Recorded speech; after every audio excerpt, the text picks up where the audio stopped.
Allez, avant de commencer cette actu, je vous rappelle que j'ai fait une chaîne spéciale Tesla, Teslative, j'ai déjà mis une vidéo.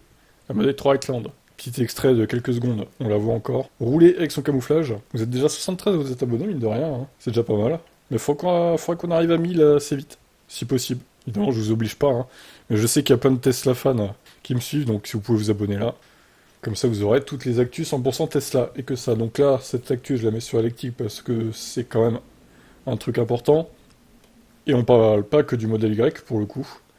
On va parler des autres voitures électriques aussi. Alors en tout cas, le modèle Y, c'est le plus vendu en Europe. 125 000 immatriculations sur les 6 premiers mois de l'année. À titre de comparaison, Tesla avait écoulé environ 40 000 exemplaires de son SUV électrique au premier semestre 2022. Ah oui, c'est plus de x3 quoi en fait. Hein. Les ventes ont augmenté de 211%. Ok.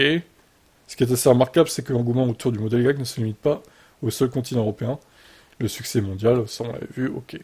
Les ventes du modèle Y ont beaucoup varié d'un mois à l'autre. En janvier, en avril, le SUV ne se classait par exemple qu'à la 17e place du classement, tandis qu'il occupait la plus haute marge du podium en février et en mars, qui était son meilleur mois de semestre avec plus de 46 000 matriculations. Ah ouais, mais du coup c'est par trimestre, forcément, voilà. Avec les bateaux, tout ça, tout ça. En mai, le modèle Y finissait deuxième du top des ventes en Europe derrière le Sandero. Il retrouve finalement la première place en juin, son deuxième meilleur mois de l'année, après celui de mars, 29 565 exemplaires immatriculés. A noter que la Model 3 se retrouve 50e seulement, avec 38 843 immatriculations au compteur. Dur. Plusieurs modèles présents dans le top 50 existent aussi bien en thermique qu'en électrique. Peugeot 208, 2008 Opel Corsa Mokka, Hyundai Kona, Mini, etc. Néanmoins, comme le cabinet à l'origine de ces chiffres ne donne pas le mix des ventes modèle par modèle, on ignore quels sont les... Ça c'est dommage, on ignore, hein, du coup.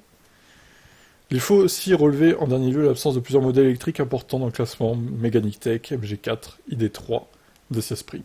N'y figure pas non plus. Terrible.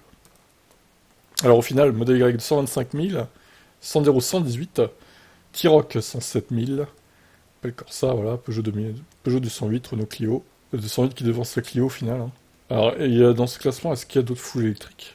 Alors il y a un mix hein, par rapport à 208, mais on ne connaît pas le pourcentage malheureusement. Citroën C3, Mini One, Cooper. Fiat 500, pareil, on connaît pas. La part. Ah, XC40. Ah ouais, mais c'est pareil, il y a une version thermique de ça, je crois.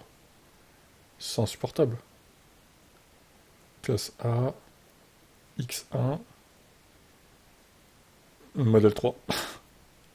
Modèle 3 qui ferme la marge du top 50, hein, du coup. Bon, ben voilà, le modèle Y en tout cas, qui est un succès fulgurant en Europe et dans le monde. Les concurrents doivent se poser des grandes questions. Allez, je vous laisse commenter ces chiffres. Et pensez à vous abonner à la chaîne Tesla.